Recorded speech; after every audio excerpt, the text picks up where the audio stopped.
Class 12-এর স্টুডেন্টরা, আজকের biology ক্লাসে আমি তোমাদের স্বাস্থ্য ও রোগ, হেলথ অ্যান্ড ডিজিজেস, এই চ্যাপ্টারটার কিছুটা অংশ পড়াবো।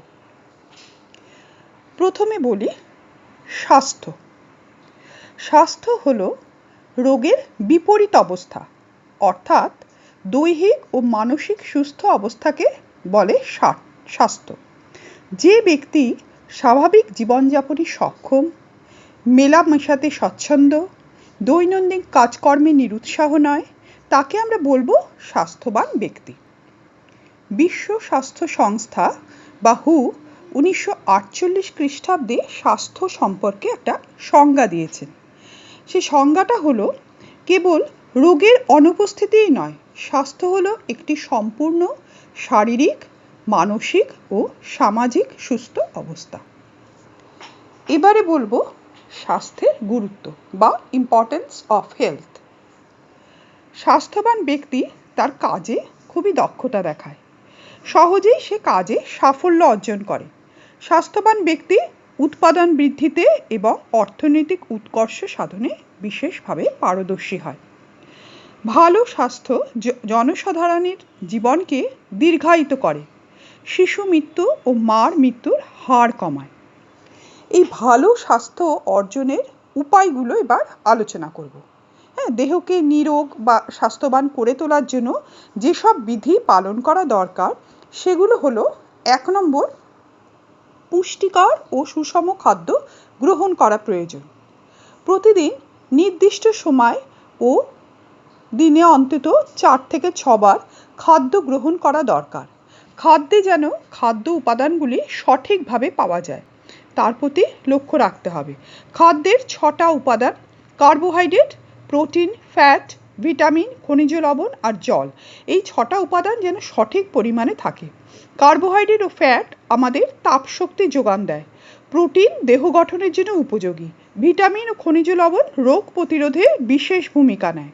জল রক্ত সংবহন, রেচন, খাদ্য পরিপাক ইত্যাদি ক্রিয়াগুলো সম্পন্ন করতে সাহায্য করে। তাহলে কি হবে না, 6টা উপাদানই আমাদের দেহে খুবই গুরুত্বপূর্ণ। এই 6টা উপাদান সমৃদ্ধ খাদ্য সঠিক পরিমাণে আমরা যদি রোজ গ্রহণ করি তাহলে সেটাকে পুষ্টিকর এবং সুষম খাদ্য হিসাবে ধরা হবে, যেটা গ্রহণ করা একান্তভাবে প্রয়োজন। 2 নম্বর, সময় মতো বিশ্রাম নেওয়া এবং ভালো ঘুম স্বাস্থ্য রক্ষার জন্য খুবই দরকার। শিশুদের রোজ 12 থেকে 13 ঘন্টা এবং 10 বছরের কম বয়সী বাচ্চাদের 8 ঘন্টা, কিশোর কিশোরীদের 7 ঘন্টা এবং প্রাপ্তবয়স্কদের 6 ঘন্টা ঘুমানো উচিত। এক নাগাড়ে কাজ করার পর কিছুক্ষণ বিশ্রাম নেওয়া দরকার, তাহলে পেশি ক্লান্ত হয়ে পড়বে না। কিছুক্ষণ বিশ্রাম নিলে পুনরায় কাজ করার ক্ষমতা ফিরে পাওয়া যায়। অধিক পরিশ্রম করলে পেশিতে ল্যাকটিক অ্যাসিড জমে যায়, ফলে পেশি ক্লান্ত হয়ে পড়ে। বিশ্রাম নিলে পেশি থেকে ল্যাকটিক অ্যাসিড সরে যায়, ফলে পেশির কর্মক্ষমতা আবার ফিরে আসে। 3 নম্বর বলতে পারি নিয়মিত ব্যায়াম বা খেলাধুলা করা, অর্থাৎ শরীর চর্চা করা, এটা উচিত। এতে সারা দেহে রক্ত চলাচল বৃদ্ধি পায়, কোষ থেকে দূষিত পদার্থ দূরীভূত হয় এবং পেশি সুস্থ সবল থাকে। যোগাসন করলে দেহ ও মন সুস্থ থাকে এবং রোগ আক্রমণ কম হয়। 4 নম্বর, ছোঁয়াচে রোগ সম্পর্কে সজাগ হতে হবে। সঠিক সময় টিকা নিয়ে রোগ আক্রমণ প্রতিহত করতে হবে। 5 নম্বর, স্বাস্থ্যকর অভ্যাস গড়ে তোলা এবং স্বাস্থ্যবিধি মেনে চলা দরকার। যেমন নির্দিষ্ট সময়ে মলমূত্র ত্যাগ, রাত্রে খাওয়ার পর শুতে যাওয়া, সকালে ঘুম থেকে উঠে হাত মুখ ধোয়া, ব্রাশ করা ইত্যাদি। যেখানে সেখানে মলমূত্র ত্যাগ, থুতু ফেলা উচিত নয়, বা হাঁচি বা কাশির সময় রুমাল দিয়ে মুখ ঢেকে রাখা, দাঁত দিয়ে নখ না কাটা বা আঙুল চোষা, এগুলো থেকে বিরত থাকতে হবে আর কি। এইসব স্বাস্থ্যকর অভ্যাসগুলো গড়ে তুললে আমরা সুস্বাস্থ্যের অধিকারী হতে পারব।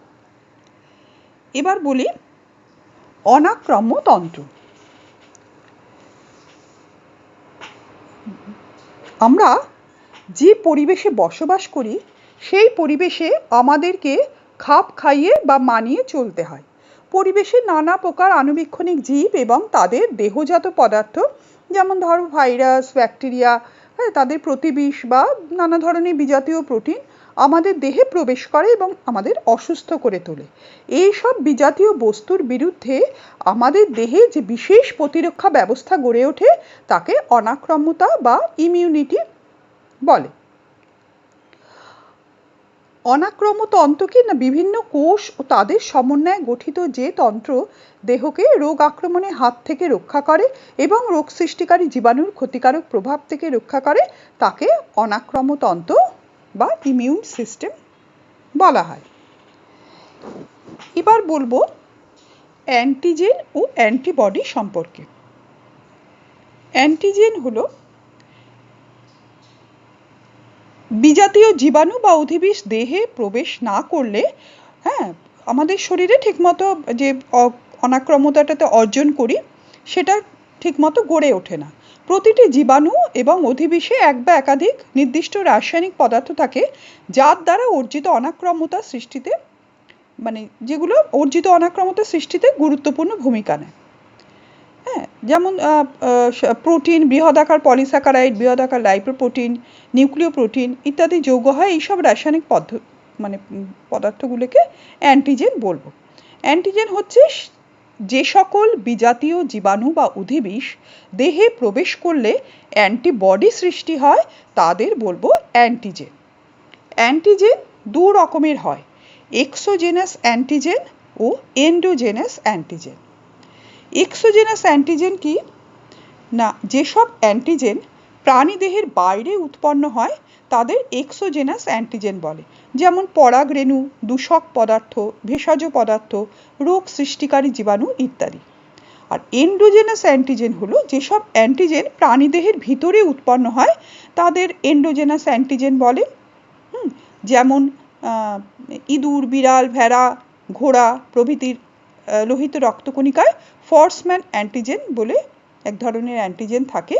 আর স্তন্যপায়ী প্রাণীর হৃৎপিণ্ডে কার্ডিওলিপিন বলে এক ধরনের অ্যান্টিজেন থাকে। এগুলো হচ্ছে এন্ডোজেনাস অ্যান্টিজেন।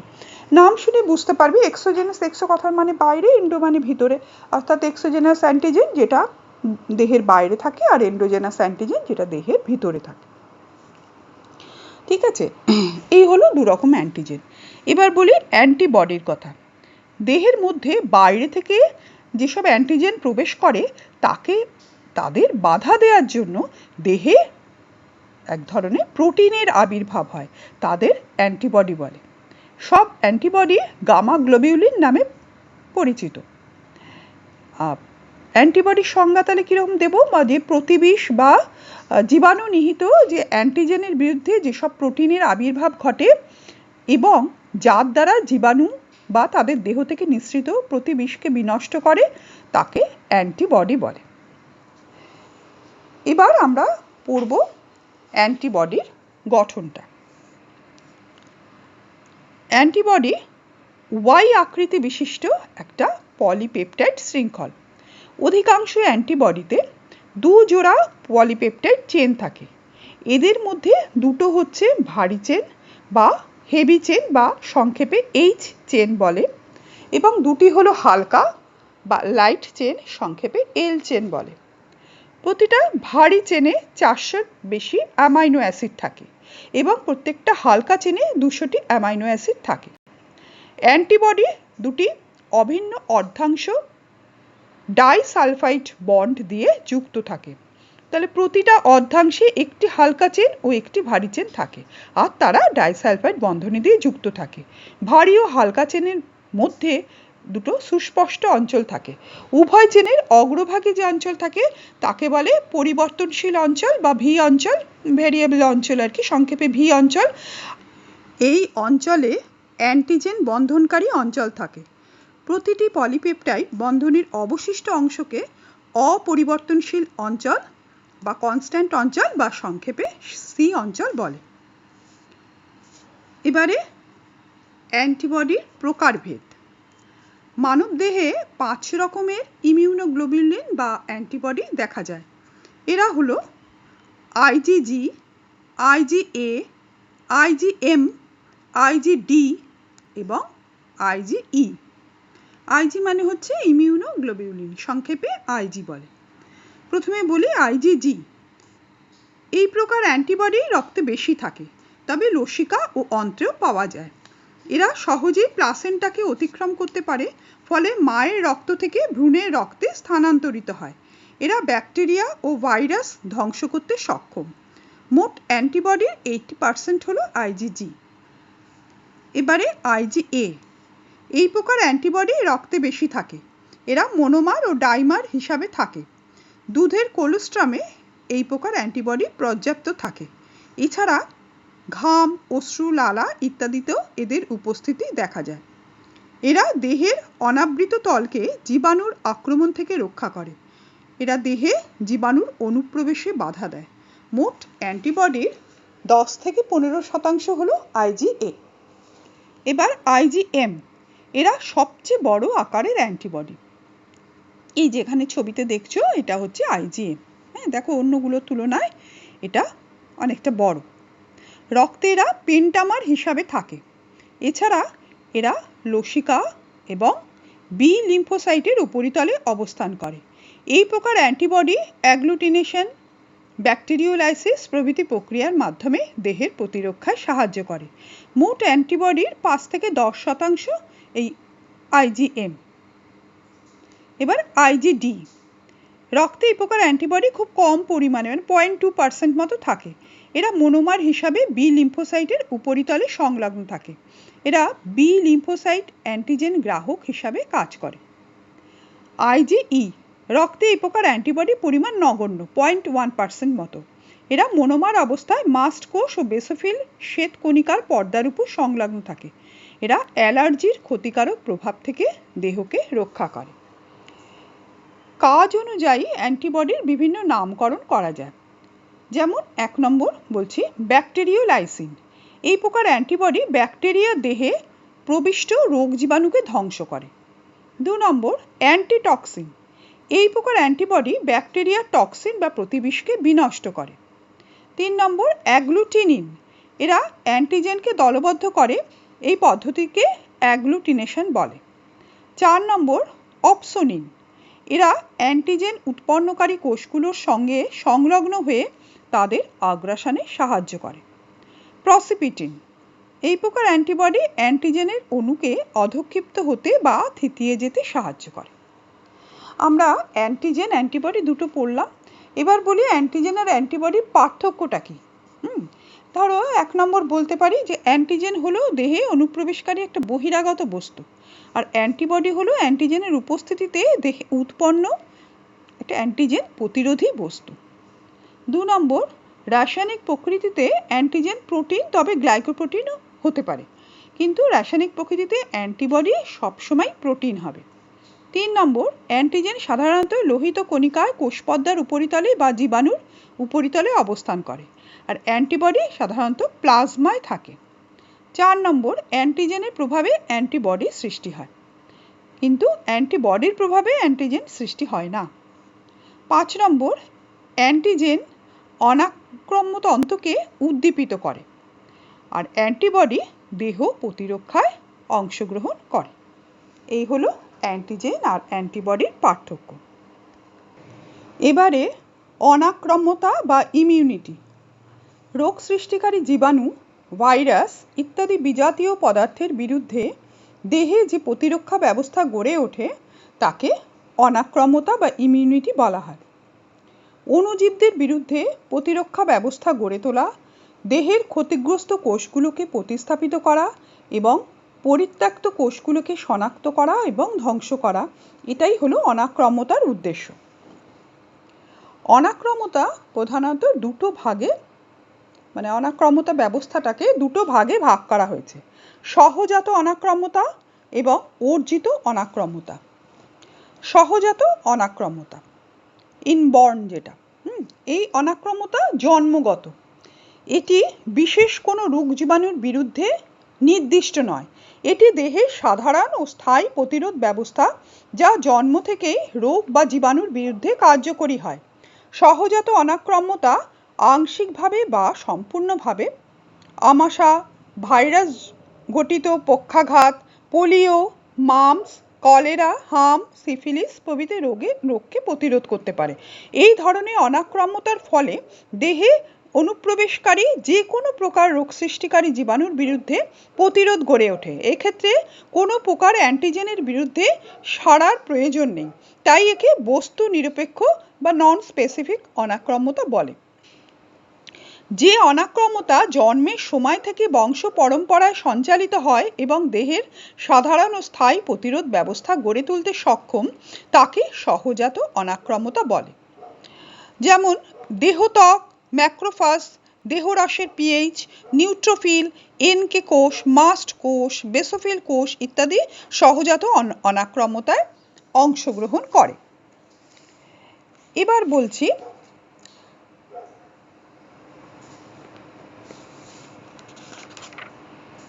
অর্জিত অনাক্রাম্যতা। দুটো ভাগ ছিল তো, সহজাত আর অর্জিত। এবারে বলছি অর্জিত অনাক্রাম্যতা। যে অনাক্রাম্যতা সহজাত নয়, অর্থাৎ জন্মের পর থেকে রোগ জীবাণু প্রবেশের ফলে যে সৃষ্টি হয়, মানে জন্মের পরে দেহে রোগ জীবাণু প্রবেশের ফলে এটা সৃষ্টি হচ্ছে, তাকে বলছে অর্জিত অনাক্রাম্যতা। এই অনাক্রাম্যতা সাধারণত রোগ জীবাণুর প্রভাবে বা অন্য কোনো কারণে সৃষ্টি হয়। কাজ অনুযায়ী এই অনাক্রাম্যতা দু রকমের, কোষভিত্তিক এবং রসভিত্তিক। কোষভিত্তিক অনাক্রাম্যতা কি না, দেহে অনাক্রাম্যতা টি লিম্ফোসাইট বা টি কোষের সাহায্যে ঘটে। যে অনাক্রাম্যতাটা তাকে বলবো কোষভিত্তিক অনাক্রাম্যতা।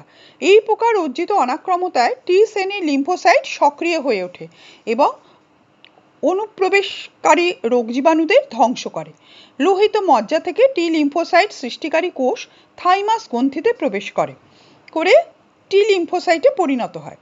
এরা লসিকা গ্রন্থিতে আশ্রয় লাভ করে। দেহে অ্যান্টিজেন প্রবেশ করলে তাকে ম্যাক্রোফাজ গ্রাস করে। টি লিম্ফোসাইট ম্যাক্রোফাজযুক্ত অ্যান্টিজেনকে গ্রহণ করে এবং লিম্ফোকাইনিন উৎসেচকের সাহায্যে তাকে ধ্বংস করে। আর রসভিত্তিক অনাক্রাম্যতা হলো দেহে যে অনাক্রাম্যতা বি লিম্ফোসাইটের বা বি কোষের সাহায্যে ঘটে তাকে বলছে রসভিত্তিক অনাক্রাম্যতা। বি লিম্ফোসাইট এই প্রকার অনাক্রাম্যতার সঙ্গে যুক্ত। রক্তে অ্যান্টিজেন প্রবেশ করার পর বি লিম্ফোসাইট তার সঙ্গে সরাসরি যুক্ত হয়। অ্যান্টিজেনের প্রভাবে বি লিম্ফোসাইট কোষ ব্লাস্ট কোষে পরিণত হয় এবং ব্লাস্ট কোষ থেকে প্লাজমা কোষ সৃষ্টি হয়। প্লাজমা কোষ অ্যান্টিবডি ইমিউনোগ্লোবিউলিন সৃষ্টি করে। অ্যান্টিজেন অ্যান্টিবডি বিক্রিয়া কয়েকটি ধাপে সম্পন্ন হয়। অ্যান্টিজেনের প্রভাবে অ্যান্টিবডি অণুজীব বা বিজাতীয় বস্তুগুলিকে দলবদ্ধ করে, ফলে ম্যাক্রোফাজ সহজেই তাদের ভক্ষণ করে। দ্রবীভূত এরপরে স্টেপে দ্রবীভূত অ্যান্টিজেন অণুকে অ্যান্টিবডি দলবদ্ধ করে, তাদের অধঃক্ষেপণ ঘটায়, ফলে আগ্রাসী কোষগুলি তাদের ভক্ষণ করে। তারপরে স্টেপে অ্যান্টিজেন নিঃসৃত টক্সিন অ্যান্টিবডি নিঃসৃত অ্যান্টিটক্সিন দ্বারা প্রশমিত হয়। হ্যাঁ, তাহলে কোষভিত্তিক আর রসভিত্তিকের তফাৎটা বুঝলে তো? যে কোষভিত্তিক যেটা সেটা টি শ্রেণীর লিম্ফোসাইটের দ্বারা সক্রিয় হয় এবং যে রোগ জীবাণুটা প্রবেশ করে তাদের ধ্বংস করছে সক্রিয় হয়ে। হ্যাঁ, লোহিত মজ্জা থেকে টি লিম্ফোসাইট সৃষ্টিকারী যে কোষটা সেটা প্রথমে থাইমাস গ্রন্থিতে প্রবেশ করে টি লিম্ফোসাইটে পরিণত হয় এবং লসিকা গ্রন্থিতে আশ্রয় নেয়। দেহে অ্যান্টিজেন যখন প্রবেশ করে তাকে ম্যাক্রোফাজ গ্রাস করে। টি লিম্ফোসাইট এই ম্যাক্রোফাজযুক্ত অ্যান্টিজেনকে গ্রহণ করে আর লিম্ফোকাইনিন বলে একটা উৎসেচক নিঃসৃত করে, তার সাহায্যে তাদের ধ্বংস করে। আর রসভিত্তিকটা হচ্ছে বি লিম্ফোসাইট। হ্যাঁ, সেটা সরাসরি কি হচ্ছে না, অ্যান্টিজেন যখন প্রবেশ করে বি লিম্ফোসাইট সরাসরি তার সাথে যুক্ত হয়ে যায়। এর ফলে বি লিম্ফোসাইট কোষ প্রথমে ব্লাস্ট কোষে এবং তারপর প্লাজমা কোষে পরিণত হয়। হ্যাঁ, এই প্লাজমা কোষে মানে সাথে এই যে অ্যান্টিবডির যে অ্যান্টিজেন অ্যান্টিবডি বিক্রিয়াটা হয় সেটা কয়েকটা ধাপে হয়। প্রথমে বিজাতীয় বস্তুগুলোকে ম্যাক্রোফাজ ভক্ষণ করে, তারপরে দ্রবীভূত যে অ্যান্টিজেন অণু, হ্যাঁ, অ্যান্টিবডিগুলো তাদের অধঃক্ষেপণ ঘটায়, আগ্রাসী কোষগুলো তাদের ভক্ষণ করে, আর তারপরে অ্যান্টিজেন নিঃসৃত যে টক্সিনটা থাকে ক্ষতিকারক, অ্যান্টিবডি নিঃসৃত অ্যান্টিটক্সিন দ্বারা সেটা প্রশমিত হয়ে যায়। হ্যাঁ, এইভাবে এরা দেহকে রক্ষা করছে। আচ্ছা, রসভিত্তিক আর কোষভিত্তিক অনাক্রাম্যতার পার্থক্য তাহলে কি বলবো না, রসভিত্তিক যেটা সেটা অনাক্রমতা বি লিম্ফোসাইট প্রধান ভূমিকা নেয়, আর কোষভিত্তিকে টি লিম্ফোসাইট প্রধান ভূমিকা গ্রহণ করে। 2 নম্বর পয়েন্ট বলতে পারি, মুখ্যত মানে রসভিত্তিকের ক্ষেত্রে অ্যান্টিবডি সংশ্লেষ ও ক্ষরণের মাধ্যমে অ্যান্টিজেনের বিরুদ্ধে এরকম রসভিত্তিক অনাক্রমতা গড়ে ওঠে। আর কোষভিত্তিকের ক্ষেত্রে মুখ্যত লিম্ফোকাইনিন এই সংশ্লেষের মাধ্যমে অ্যান্টিজেনের বিরুদ্ধে অনাক্রমতা গড়ে ওঠে। 3 নম্বর, সাধারণত সমস্ত প্রকার অ্যান্টিজেনের বিরুদ্ধে রসভিত্তিক অনাক্রমতা দেখা যায়, আর বিশেষ কয়েক রকম অ্যান্টিজেনের উপস্থিতিতে কোষভিত্তিক অনাক্রমতা পরিলক্ষিত হয়। 4 নম্বর, রসভিত্তিক অনাক্রমতা দেহরস, রক্তরস, লসিকা এবং কলারসের মাধ্যমে ঘটে, আর কোষভিত্তিক অনাক্রমতা মুখ্যত কোষের মাধ্যমে কিছুটা দেহতরলের মাধ্যমে ঘটে। 5 নম্বর, ক্যান্সারের ক্ষেত্রে রসভিত্তিক অনাক্রমতা কার্যকরী হয় না, অর্থাৎ সুরক্ষা দিতে পারে না, আর ক্যান্সারের ক্ষেত্রে কোষভিত্তিক অনাক্রমতা সুরক্ষা প্রদান করে। 6 নম্বর, রসভিত্তিক অনাক্রমতা সাড়া দেয় না, আর কোষভিত্তিক অনাক্রমতা ট্রান্সপ্লান্টের ক্ষেত্রে সাড়া দেয়, মানে ক্রিয়া করে। আচ্ছা, এই অর্জিত অনাক্রমতা যেটা, সেটা আরেকভাবে দু ধরনের হতে পারে। সক্রিয় অর্জিত অনাক্রমতা আর নিষ্ক্রিয় অর্জিত অনাক্রমতা। সক্রিয় অর্জিত অনাক্রমতা কি না, দেহে প্রবিষ্ট বিজাতীয় বস্তু, সে ব্যাকটেরিয়া হতে পারে, ভাইরাস হতে পারে বা বিজাতীয় প্রোটিন, তার বিরুদ্ধে প্রাণীদেহে যে অনাক্রমতা গড়ে ওঠে তাকে সক্রিয় অর্জিত অনাক্রমতা বলে। যেমন ধরো পোলিও, যক্ষ্মা ইত্যাদি রোগের বিরুদ্ধে দেহে প্রাকৃতিক একটা সক্রিয় অর্জিত অনাক্রমতা সৃষ্টি হয়। আচ্ছা, আর একটা হচ্ছে নিষ্ক্রিয় অর্জিত অনাক্রমতা। দেহের নিজস্ব ক্ষমতা ছাড়াই কোনো ব্যক্তির দেহে অন্য কোনো ব্যক্তির দেহে সৃষ্ট অ্যান্টিবডি প্রবেশ করিয়ে যে অনাক্রমতা সৃষ্টি করা হয় তাকে বলছে নিষ্ক্রিয় অনাক্রমতা। যেমন মাতৃদুগ্ধ পান করার সময় এই ধরো মাতৃদুগ্ধে কি থাকে না, কোলোস্ট্রামে একটা মানে IgA বলে একটা অ্যান্টিবডি থাকে। মাতৃদুগ্ধ পান করার সময় এই অ্যান্টিবডি শিশুর পৌষ্টিক নালীতে আসে, ফলে শিশুর দেহে একটা প্রাকৃতিক নিষ্ক্রিয় অনাক্রমতা সৃষ্টি হয়।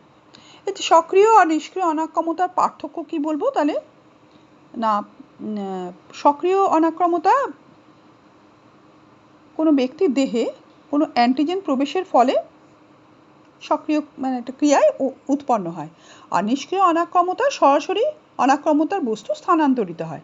2 নম্বর বলতে পারি, এই মানে সক্রিয় অনাক্রমতায় প্রভাবটা হচ্ছে সুদূর প্রসারী, আর নিষ্ক্রিয় অনাক্রমতার প্রভাব ক্ষণস্থায়ী। 3 নম্বর বলতে পারি, সক্রিয় অনাক্রমতায় কোনো পার্শ্ব প্রতিক্রিয়া থাকে না, নিষ্ক্রিয় অনাক্রমতায় পার্শ্ব প্রতিক্রিয়া সৃষ্টি হতে পারে। 4 নম্বর, সক্রিয় অনাক্রমতায় নির্দিষ্ট অ্যান্টিবডি উৎপাদনের মাধ্যমে রোগ সংক্রমণ থেকে দীর্ঘ সময় পরে উপশম ঘটে, আর নিষ্ক্রিয় অনাক্রমতায় রোগ সংক্রমণের থেকে দ্রুত উপশমটা ঘটে। আচ্ছা, এবার বলছি যে এই যে সহজাত অনাক্রমতাও পড়লাম আমরা, অর্জিত অনাক্রমতাও পড়লাম, এই দুটোর পার্থক্য তাহলে কি বলবো না, সহজাত অনাক্রমতাটা জন্ম থেকেই এই অনাক্রমতা কাজ করে, আর অর্জিত অনাক্রমতা জন্মের পরে অর্জিত হয়। 2 নম্বর বলতে পারি, সহজাত অনাক্রমতা বংশগত, আর অর্জিত অনাক্রমতাটা বংশগত না। 3 নম্বর, সহজাত অনাক্রমতা অ্যান্টিজেনের উপস্থিতি বা রোগ আক্রমণের ফলে সৃষ্টি হয় না, জন্মসূত্রে প্রাপ্ত অঙ্গসংস্থান বা শরীর সংস্থানগত বস্তুর ক্রিয়ায় ঘটে, কিন্তু অর্জিত অনাক্রমতা অ্যান্টিজেনের উপস্থিতিতে বা রোগ আক্রমণের ফলে সৃষ্টি হয়। 4 নম্বর বলতে পারি, সহজাত অনাক্রমতা দেহের সাধারণ প্রতিক্রিয়া ব্যবস্থা, নির্দিষ্ট কোনো রোগ সৃষ্টিকারী বস্তুর বিরুদ্ধে কাজ করে না, আর অর্জিত অনাক্রমতা নির্দিষ্ট রোগ জীবাণুর বিরুদ্ধে প্রতিরোধ গড়ে তোলে, যেমন ধর পোলিও, গুটি বসন্ত ইত্যাদি। ঠিক আছে, তাহলে আমরা অনাক্রমতা পড়লাম, তাই তো, যে সহজাত অর্জিত, অর্জিতের মধ্যে আবার রসভিত্তিক কোষভিত্তিক পড়লাম, তারপরে সক্রিয় আর নিষ্ক্রিয় অনাক্রমতা সম্বন্ধে পড়লাম। তাহলে আজকের পড়া আমাদের এইটুকু থাকলো। ঠিক আছে, পরের দিন আবার এর পরবর্তী অংশটা পড়াবো।